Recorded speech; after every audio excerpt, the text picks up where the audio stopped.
You have a high performer. They're doing great on the key performance indicators, but they're not being a good culture champion. So that's hard because high performers that aren't a cultural fit, you want to keep those people because they are high performers. But So in some people's mind, performance is hitting a certain business measures, all the various KPIs that we track. What I want to show people is great. That's about 50% of your job.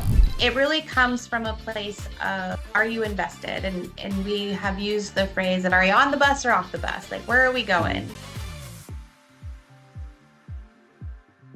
Hello and welcome to SJA's Property Management Podcast. I'm your host, Devin Easterlin, and I'm super excited to have SJA's own Director of Growth, Christy Lagasse, with us today. Christy, how you doing? I'm doing good. Happy to finally be here. Yeah, absolutely. Considering you were also so instrumental in getting this all set up and getting us out there, helping provide what we've been doing for 16 years to the general public for education and also just to scratch our own itch of exploring these topics in a little more detail. So I've really enjoyed it. Today, we're going to take a little bit of a different approach if you're cool with it. Normally, we'd be talking about investing in real estate and how to manage that real estate effectively, tips and tricks, real stories, things like that, because that's what we do every day here at the company. But today, we thought we might go in a different direction. It still pertains to having success in those arenas, but we wanted to focus on corporate culture, how to create a strong culture within your organization. And we're going to be using ours as an example of what we're doing and why that matters. To getting the best possible results, whether they be for yourself or for if you're serving clients. So I thought we'd just start off by getting your thoughts on what do you think about culture as it pertains to results here at SJA? What's your thought process, as I know you have a large role in helping us maintain an intentional culture? How do you think about it? Yeah, I think it really starts right here in our company of having happy and well taken care of team members. I have found that if we pour into our teams, then the outcome with our clients is much greater than if we weren't. So just really pouring into our teams and making sure that they are supported and they feel heard and they have a platform to voice all of the things that they want in order to help us grow and be the best that we can be. Yeah. What I hear you saying, what I know that to be true is providing a environment where the team feels very safe and as though they have agency over their jobs and feel as though this is a place we've always thought about this as a place you come at SGA to do your very best work. And what do we have to create here from a cultural perspective, the environment, so that people can feel like they can do their best work. And a couple of things you said, they need to feel safe and feel as though they are supported. I also think they need to feel that so they have autonomy in order to make decisions in real time, have flexibility in that so that they can feel they're making a real big impact. I also feel it's extremely important especially in our industry where we have so many moving parts and so many different stakeholders, and we're often in the middle. Our team needs to feel as though they can make a mistake, they can fail forward, and we can support them. And there's a lot of reasons why we really emphasize that. One of those, and you and I have discussed this quite a lot, is we want to make sure that we're bringing any mistakes to the surface. We don't want any team members feeling as though they need to hide them because they're worried about reprisal or someone's going to get mad at them or whatnot. We want them to say, hey, let's bring any unoptimal outcome that we get to the surface. Let's work through it. Let's own up to it with our owners, maybe our residents, whoever it impacts. Let's make it right. But at the same time, let's learn from that mistake. How do you think about that? And how do we help create an environment like that? Yeah, I hear a lot of people who talk about their own companies outside of SJA, and they're afraid of making mistakes and they're afraid of holding themselves accountable because of fear of getting fired or retaliation or whatever it may be. So it's really important for us to create a space where people can feel safe to own up to those mistakes because we view them as opportunities to reevaluate if the team member has the right supports and education to be able to solve those type of struggles, whatever it is, or an opportunity for us to level up our systems and processes if need be. So we view mistakes as opportunities and an opportunity to grow and be better. So, and that's not easy to have team members that trust us enough to have that type of dialogue. And I think we've done a really great job of having those constant conversations where our team members do feel empowered to bring up mistakes and bring us solutions at the same time. So more brains at once is much better than just one brain trying to solve a problem. Absolutely. And what it's allowed over time, as we've created that type of culture here, and why I think it's so important in any organization, is you get better and better at what you're doing. And so we've been doing this for 16 years. We've been promoting this type of culture for that long as well. And over time, because you're able to see suboptimal outcomes and things that didn't work right and then learn from them, and everybody's bought into that's the process, we get stronger and stronger and stronger. So you're able to give better and better end results for your owners. So I really love that.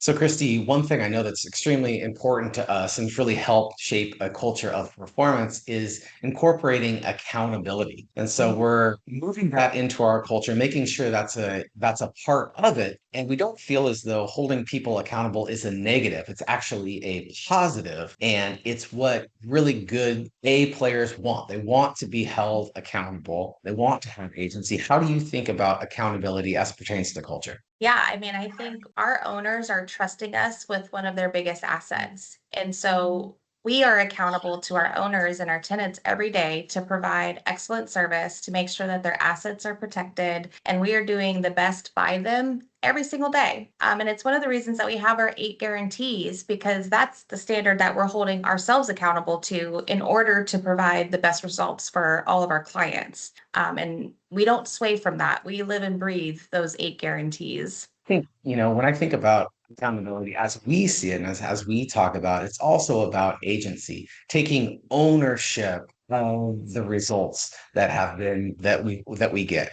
So whether it could be good or bad, but say one of our clients has an issue, maybe it doesn't pertain specifically to a team member's area of the workflow. So here at SJA, for those that don't know, we have areas of excellence, and those are just our departments where that separate departments that handle different areas of the property management workflow. And we manage over 1,000 units. We have a lot of workflows going at any given time. So say we'll take MST, our maintenance services department. We're processing over 400 maintenance work orders a month. So we need to make sure that we have a department that's really focused on vendor management, pricing, all of the troubleshooting, everything associated with maintenance. So that's a separate department. Well, you still may get an owner or a resident coming to one of our maintenance coordinators and asking about something completely out of the realm of what they do, but they need to take agency of maybe it's a situation that needs to be solved. The owner has questions. They need to take ownership of that and make sure they're walking that owner through that entire issue, leading and finding their answers wherever in whatever department it may be. And that's just about just taking accountability and ownership of that. So the owners make sure that they feel supported regardless of who they're talking to in the organization. So that's one way that I think about it. I also think about it in terms of if you have a situation that you weren't involved in, but the outcome wasn't ideal. How do you talk to, whether it's your team members or whether it's your owner, your clients, how do you talk to them about that? Are you trying to cast blame, put it on others? Are you saying, hey, I'm going to take responsibility to get this solved, regardless as if I'm not to blame. And I think Mhm. that's a different mentality shift from a team member perspective is you can take a accountability for something and it can still not be your fault. And Yes. that is something that's a nuanced thing because a lot of people, a lot of us are like, hey, it wasn't my fault. And they start to put the walls up. It's not my fault. I didn't do this. This was the vendor. This was the tenant, whatever it might be, depending, right? And we want to make sure that you say, that's all right, but we're going to take accountability to get it resolved. And that's Mhm. the type of, team that type of mentality is what we're trying to move into our culture. And then everybody is supported with that.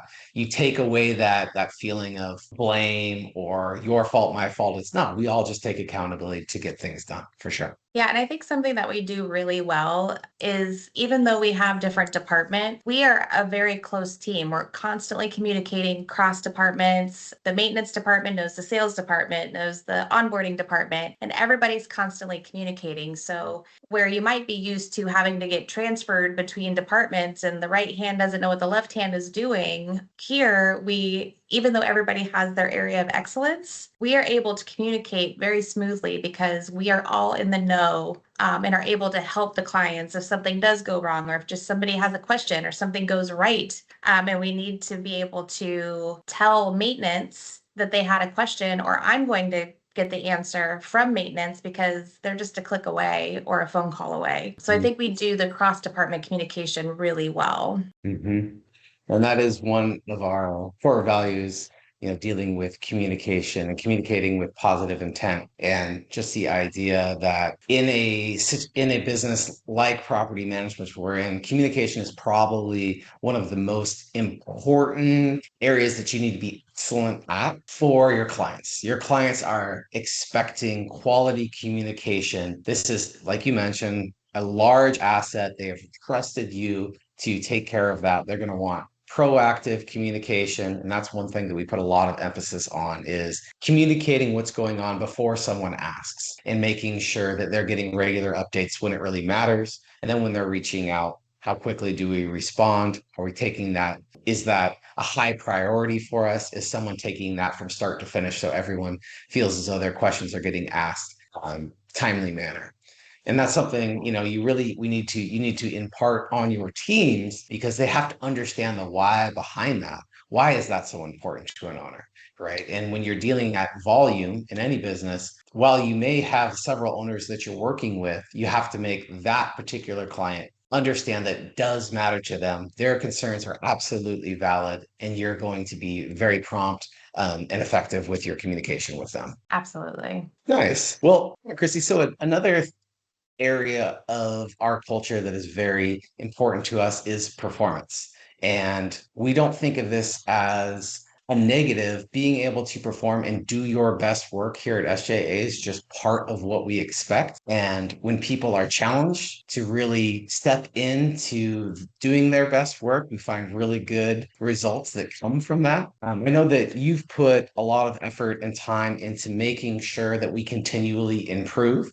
What kind of systems or process have you found to be successful with that? I have a couple. The first one would be our all hands meeting. We have a whole company meeting once a month that we all come together on a call and we discuss kind of at a high level of what we've been doing, where we're at today, and where we are going each month. So all of our team members are completely in the know of the direction of the company and the things that we're changing or modifying. Another one would be that weekly each team meets, and this is where people are coming to celebrate the wins, to talk about things that might not be working, and to be able to give ideas of ways to make things work even better. And so there's definitely a energy of candor, and it is very much promoted to come in with ideas and solutions and to work out some of the things that might be, a little off. But having the people show up to the meetings that are actually interacting with our clients every single day, all day, and bringing that to the people that can help make that easier and better and more efficient is really important. And then we also have, if there's something in the middle of the day, we have a ticketing system and it's our feedback loop. So if something is going wrong, or if you have an idea to make something better, you can just submit it instantly and it goes in front of the right people in order to evaluate that to either fix it, make it better, or create something brand new that we wouldn't have thought about yet. So lots of opportunity to bring your best ideas, lots of opportunity to discuss what's happening day to day for everybody who's interacting with all of our owners. And all of that points to the best outcome, the best customer experience that we could possibly provide every single day. Yeah, no, I really like that feedback loop, and that's so important. I think that starts with really driving home the fact that great ideas and small improvements can come from anywhere within the organization, and that we want to hear from everyone. We have over 40 team members now, which seems quite amazing, but we've been in business for 16 years. So we are at a place where we have a lot of really great minds working on our property management services every day. And if we can get little small improvements, they have a big impact when you multiply that by how many times we're doing these workflows. So we really want to promote to our team members that if they see something that could be done a little bit better, could provide a slightly better outcome, no matter how small, they're talking about it, in their level 10s is what we call them, those weekly meetings, or they're submitting a ticket for improvement, and we're acting on that. One thing that I've found that is so important is if a good idea is brought up, it doesn't just get talked about and then forgotten. It lives somewhere, it goes into where we can potentially implement it. And then you're following back up with that team member to make sure that they feel heard. And a lot of our best solutions or improvements have come from, people that are directly working in that workflow or directly working with that resident or with that owner in a various area of the property management service. So we love that. You also touched on our all hands meeting, which I think is a great way. You can talk about culture and you can say that it's very important, but we found that you have to be very intentional with how you will go about promoting it. It's not a one and done. And if you're not intentional about it, because every company has a culture, either you're helping promote what that is, or it's something that you don't have control on. And so we take a lot of pride in really shaping the culture that we like. And one thing that you mentioned is that all hands meeting. So what we do with that, yes, we talk about some higher level things associated with the company, where we want to go, the results that we're driving for our stakeholders, our residents, and our owners. But then we're also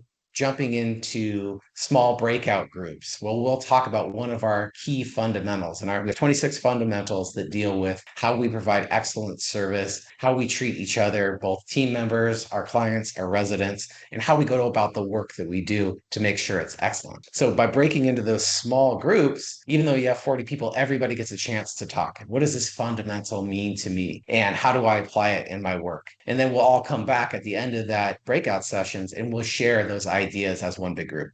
I've loved that. And it just keeps top of mind the idea that we're being really intentional about what we're doing here as an organization. The more alignment that we can get from all of our team members for the same goal, we get so much more momentum and such a better outcome for our stakeholders for sure. And it just gives an opportunity for engagement as well. Yeah. Like team engagement, making sure that everybody continues to have these conversations is also what is driving our success, because they're used to talking and they're used to bringing ideas, and we have to stay consistent with it because communication, like anything, is a practice. And so we want to make sure that we give all the outlets possible for people to show up and voice whatever their message needs to be. Yeah, absolutely. And I also just think it's important that everybody hears from all levels in the organization what we're striving toward and why we're building this culture. Because we all want to feel as though we're a part of something special. And while property management might not be the sexiest industry, we're still doing something really valuable. We're providing homes for people, we're families all over, thousands of families are moving into our properties. And the biggest thing that they can do is provide a safe, happy home for them. And then we're managing large assets for our owners. These are one of the biggest assets, or maybe the biggest wealth building tool that they have. And there's a lot of trust that goes on with that. And so really understanding the importance of the work that we do, why it matters, and why we want to be excellent at it. And people flock to a mission like that. They flock to a company that's really focused on being excellent and providing great, wonderful results for their stakeholders. So that's another reason to really drive home that desired culture with your team. Well, along that, we talk, people make up our service. We're in a service-based industry, so we are not selling a product, we're selling ourselves and our service. And with that, it's we have a lot of people that are providing the various, workflows and services that we're doing. So, Christy, let's get into some real world examples. I know this is a sticking point for a lot of business owners or people creating teams. You have a high performer, you set your desired culture, what that means, the behaviors, the norms, the core values that you want everyone to adhere to.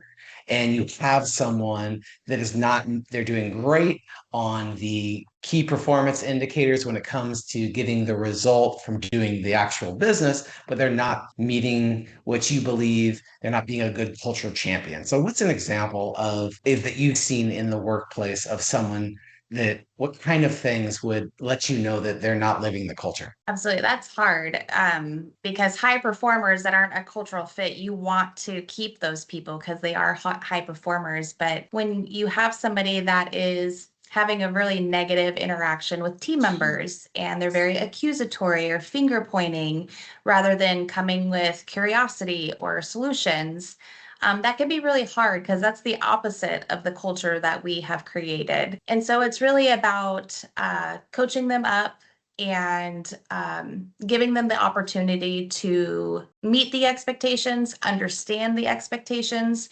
We're in a really big growth pattern right now, so we're changing and jobs are kind of shifting, and we're making some changes at the ground level, which we need to make sure that everybody understands the why behind that, and Mhm. maybe that can curb some of the negative behaviors. It really comes from a place of, are you invested? And we have used the phrase of, are you on the bus or off the bus? Like, where are we Mhm. going? And if you are bought in and you see the vision of SJA, then we're going to coach you up and we're going to give you the opportunity to meet expectations. And then there are some people that just are not at that level, and that's okay. We don't ever shame anybody for it. We coach them up or we coach them out, and that has to happen quickly sometimes so the toxic behaviors don't go throughout the company. Yeah. One, I completely agree. And having the discipline to do that when someone is performing on a lot of the aspects of the job, but like you mentioned, they might not be living a core value. I know we have one here is lead with kindness. That's goes exactly to what we were talking about.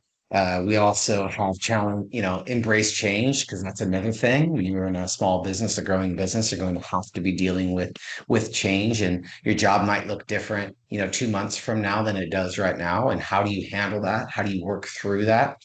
Um, One thing that I have used and gotten some good success with is what redefining what performance is. So in some people's mind, performance is hitting a certain business metrics. Maybe it's I get my move outs done in within the prescribed time period. My communication is always done within 24 hours, all the various KPIs that we track. And what I want to show people is great. That's about 50% of your job. The other 50% of your job is really fully embracing the culture that we have at SJA.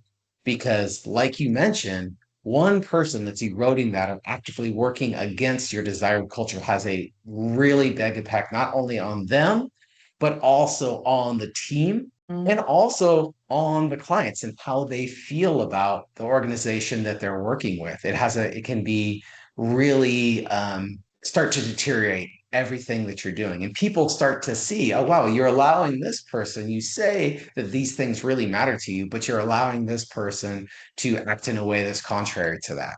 And that Mhm. makes there's a little disingenuous with that. And you want to really make sure. So you have to hold that line. And we've done it both ways, right? You always want to make sure that anyone who is dropping below the line or is not a culture champion, they've had a chance. They've had real world examples brought to them. And so they can really point, this is how you reacted to this. That's against our culture. This is what you could have done. We need to see improvement. And you want to make that as methodical as possible so that everybody gets a fair chance. But if after you've Mhm. done that, you've given the reasonable amount of time, they still can't live up to it, then you've got to let them go work for another company where it might not be as important. where results don't accompany being a culture champion as well. So that leads me to my next point. Why is culture so important from the owner standpoint? We've talked about it from an internal standpoint about what we do and how it makes our company stronger, being able to embrace change, being able to communicate well with each other. Um, how about from a client standpoint? How do you think about that? Yeah, I mean, that is all about outcomes, the Yeah. client experience, how the owners are receiving our services, how happy they are with them, how they feel about the whole experience, like even the processes and the emails that they get and the calls that they're getting.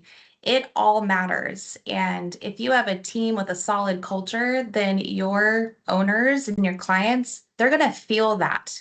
Yeah. Even in the hard moments, because now we have this great culture which we've built trust around. And now you're trusting us with your biggest asset and you're getting treated with respect and kindness. Even in those hard moments when we have to have the harder interactions and maybe it's not the greatest outcome for the owner, they're still able to know that we had their back. We're doing the best possible solutions that we can in order to create the best outcome for the owner. So even in the harder times, if you have a great culture and great delivery in those harder conversations, we've spent the time to build that relationship. So it just makes the harder times easier and the great times even better.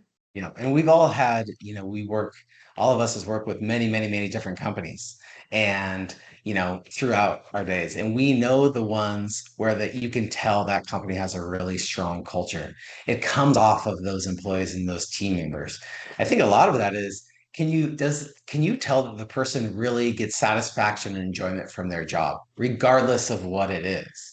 Do Mhm. they feel as though they want to be working for that organization? Because that comes across in the service that you get from them. Everyone's talked to that team member, whatnot, that you can just tell does not like what they do. Go to Yeah. the DMV, right? Go to those other companies, and you can tell they don't want to be there. They don't really want to do it. They're going through the motions. And by having a strong culture, putting your team members first, really promoting them, getting team members that are bought into the shared mission, our clients feel that and our residents feel that. And that just makes those interactions so much better. I also think, it has a all of this work on your company culture. It's not just a feel good.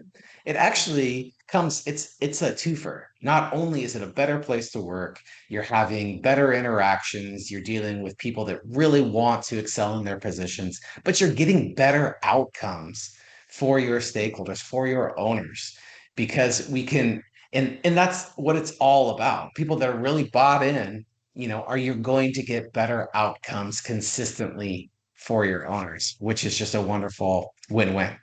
Yeah, absolutely. Yeah. Well, thank you so much, Christy. It's been awesome chatting with you. I appreciate all your insight into this topic. I think it's so important. It's kind of the secret sauce that we really love and work on daily here at SGA, and anybody can incorporate these concepts into what they're doing. So valuable. Definitely a win-win. So really appreciate your time. Yeah, absolutely. This was fun. All right. Talk to you later. Okay. See ya. Cheers.